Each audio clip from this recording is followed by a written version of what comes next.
May mga bagay sa mundong to na mahirap ipaliwanag. Akala mo panaginip lang. Pero paano kung totoong nangyari? Ako si Karen at ito ang kwento ko. Hindi talaga ako mahilig sa mga multo o kung anumang kababalaghan. Siguro kasi hindi ko pa naman sila harap-harapan na na-encounter. Lagi ko lang silang naririnig sa mga kwento ng matatanda, ng mga kaibigan ko or napapanood sa mga movies.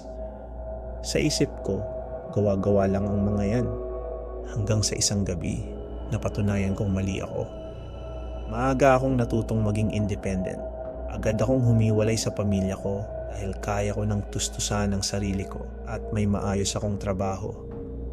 Workaholic din ako kaya lagi akong pagod pag uwi sa kondo ko. Isang gabi, pagod na pagod ako galing sa trabaho.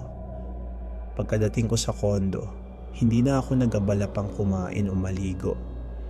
Dumiretso agad ako sa kama at agad na nakatulog.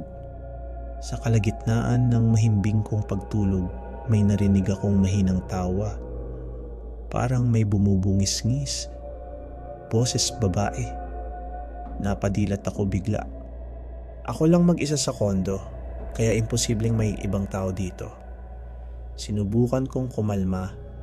Sinulyapan ko ang buong kwarto para alamin kung saan nanggagaling ang tunog. Nanginginig ang katawan ko habang dahan-dahan akong tumingin-tingin sa madilim na kwarto. Hanggang sa may maaninag akong anino sa isang sulok.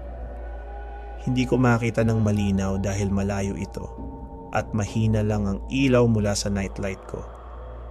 Pero sigurado akong anino iyon ng isang tao.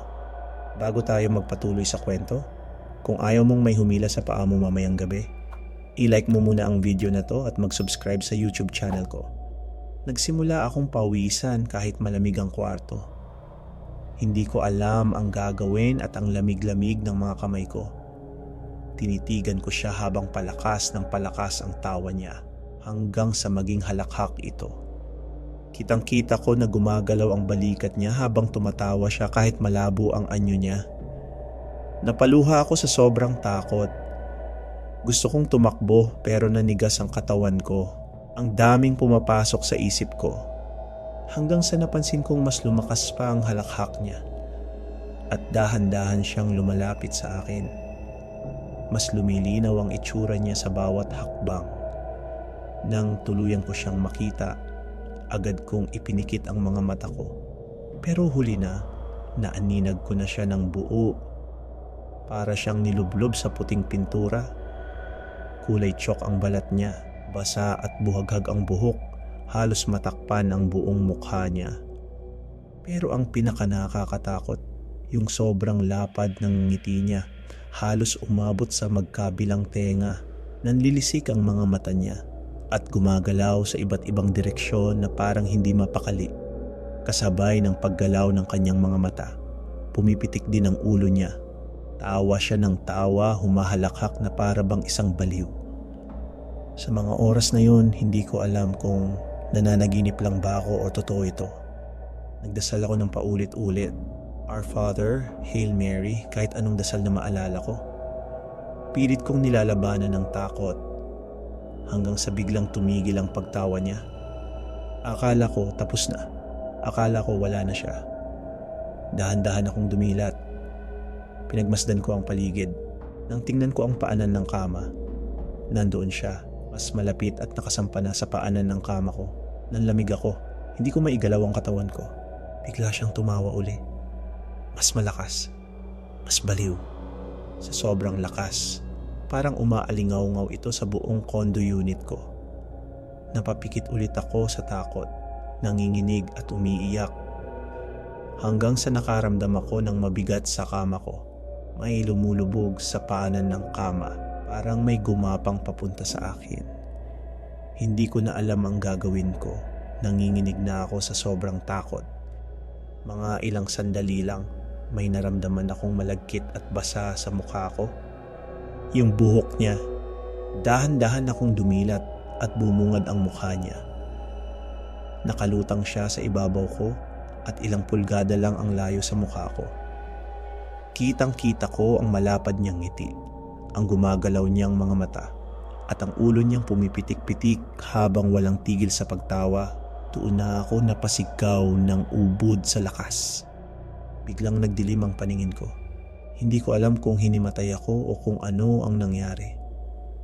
Basta nang dumilat ako, umaga na. Matingkad na ang sikat ng araw na pumapasok sa bintana ko. Humihingal ako at balot ng pawis. Mabilis akong naglibot ng kwarto ko. Walang bakas ng kahit anong kakaiba. Pilit kong kinumbinsi ang sarili ko na masamang panaginip lang iyon. Baka sobrang pagod lang ako kaya binangungot. Bumangon ako at ginawa ko ang mga nakasanayan kong routine. Kumain, naligo at nagbihis para sa trabaho. Hindi ko na inisip ang nangyari kagabi. Hanggat maaari, gusto ko nang kalimutan iyon. Paglabas ko ng kwarto, kinuha ko ang bag ko at dumiretso sa pinto ng unit ko. Pero nang isasara ko na sana ang pinto, hindi ito sumasara. Parang may nakaharang. Liningon ko para tingnan kung ano ang nakaharang sa pinto. May paa. Isang maputlang paa ang nakatapak sa may pintuan. Nanigas ako. Dahan-dahan akong tumingala para tingnan kung sino yon. Doon ko siya muling nakita. Nakangiti at nakatitig sa akin. Napasigaw ako ng malakas. Bigla niyang hinablot ang kamay ko at hinila papasok sa loob ng unit ko. Mahigpit kong hinawakan ang doorknob. Sinubukan kong lumaban. Buong lakas kong hinila ang kamay ko. Pero wala akong nagawa. Mas malakas siya kaysa sa akin. Biglang nagdilim ang paningin ko. Nagising ako sa ospital. Mahigpit na hawak ng mommy ang kamay ko. Anak, salamat naman sa Diyos. Umiiyak niyang sabi. Ma, anong nangyari? Mahinang tanong ko. Anak, buti na lang nagising ka. Nag-collapse ka sa tapat ng unit mo. Nanlaki ang mata ko. Bumalik lahat ng alala. Ang mukha niya, ang mata niya, ang tawa niya. Pagka-discharge ko sa ospital, hindi na ako nagdalawang isip. Ibinenta ko agad ang unit ko at lumipat na ako sa bahay ng mga magulang ko. Hanggang ngayon, rinig ko pa rin minsan ang halakhak niya. At sa tuwing naaalala ko yun, hindi ko mapigilang manginig sa takot at mapaluha. Simula noon, hindi na ako natulog mag-isa.